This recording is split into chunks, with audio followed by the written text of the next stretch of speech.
Welcome back to Red and Blue. I'm Robert Costa. New York Republican George Santos facing new questions about his campaign financing and spending. He reportedly made a major revision to his 2022 campaign filings Tuesday. Santos now says that a $500,000 campaign loan did not come from his personal funds. He does face multiple investigations after reports surfaced that he fabricated much of his resume during his congressional campaign. CBS News political correspondent Caitlin Huey-Burns has been following this story closely and joins us now. Caitlin, what's the latest? Hey, Bob, good to see you. Well, the latest is this campaign finance filing. And you mentioned that he essentially said in this filing that he wasn't the source of this money to his campaign. So now that actually raises more questions than answers. The biggest question being, well, what is the source of those funds? And if it didn't come from you, who did it come from? So those questions are still out there ready to be answered. Now, Santos told reporters earlier today that he has no knowledge of these filings, that someone else from the campaign makes these kinds of filings. He had no idea what we were talking about. We've spent a lot of time on the ground in Santos's district trying to talk to everybody that knew him, that can give us a little more information. One person we have been trying to find information from and get a hold of is his campaign treasurer. Her name is Nancy Marks, and she is someone that signed off on all of these finance reports. Her name is on the FEC filings. We went to Long Island to try to reach her. She is on the board of a local library there. We went to that board meeting hoping she would be there. She wasn't. But other members of the community actually stood up and raised these similar questions about her. So she's someone to kind of keep an eye on here. But this is another example of nearly every day there's something new kind of coming out about this embattled congressman. And Caitlin, you're covering the debt ceiling as well. Earlier today, you spoke with Democratic Pennsylvania Congressman Brendan Boyle about that issue. Let's listen to some of that conversation. You had introduced legislation, I believe, last Congress to eliminate the debt ceiling altogether. Are you revisiting that? Is that a possibility that could get traction? Yeah, so just let me clarify. Yeah. What I want to do is I'm the author of the Debt Ceiling Reform Act. There's a Senate companion bill that the number 2 Democrat in the Senate, Dick Durbin, also has. And that would essentially end the dysfunction over the debt ceiling. The debt ceiling would still exist, but it would enable the executive branch, most likely the Treasury Secretary, to be able to raise it. Congress would still have a voice in the process. Congress would be able to disapprove that if it so wished by a vote in the House as well as the Senate. But what I want to do is really get this out of the political food fight, because a failure to raise the debt ceiling has never happened in American history. It would be catastrophic, both to the national economy as well as the worldwide economy.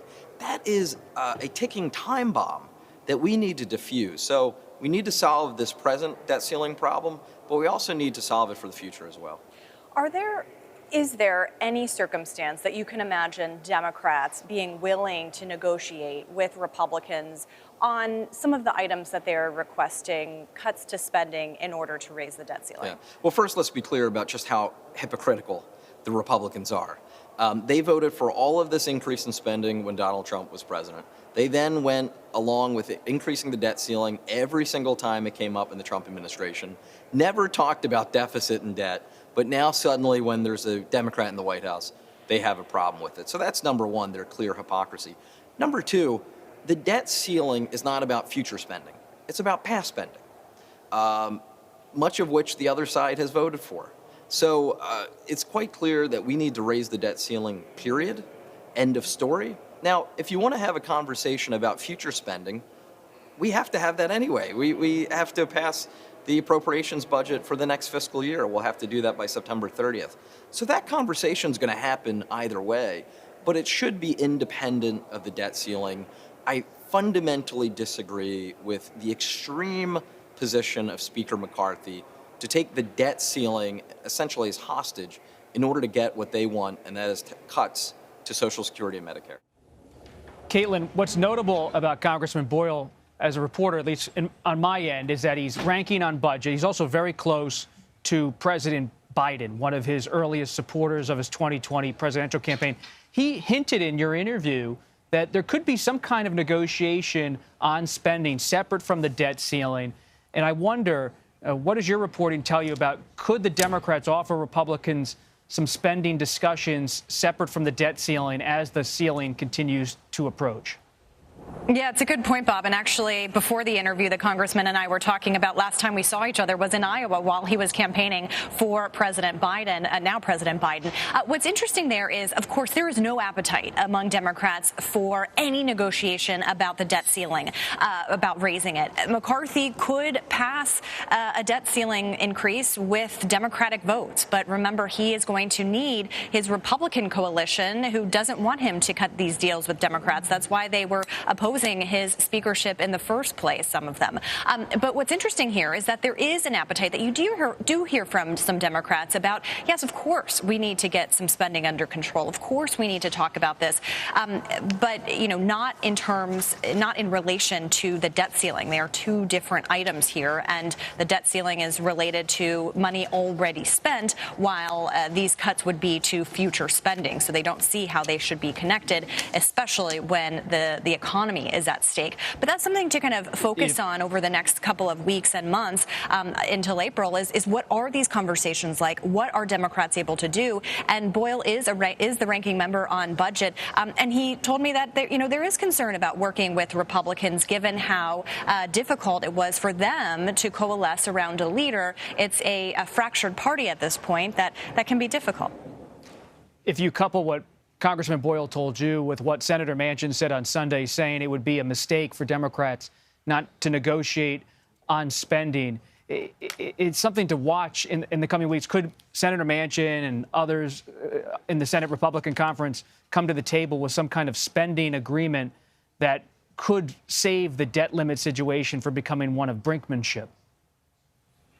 Well, it's certainly something to watch. And if you think about someone like Joe Manchin, he's up for re-election in this next coming term. And there is going to be some incentive for some of these Democrats who are in these tough districts and states to be able to say, look, we have made these cuts. But you're also hearing a lot from Democrats about, and the congressman alluded to this, about the ways in which Republicans had no trouble raising the debt ceiling while Republicans were in control of Congress and the White House.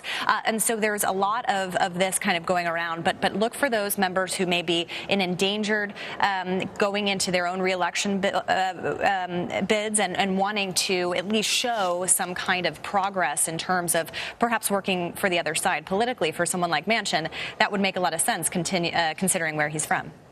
That's so true. 2024 is a factor, not just the presidential race, but how these Senate races are starting to develop. Caitlin Huey-Burns, thank you. Thank you.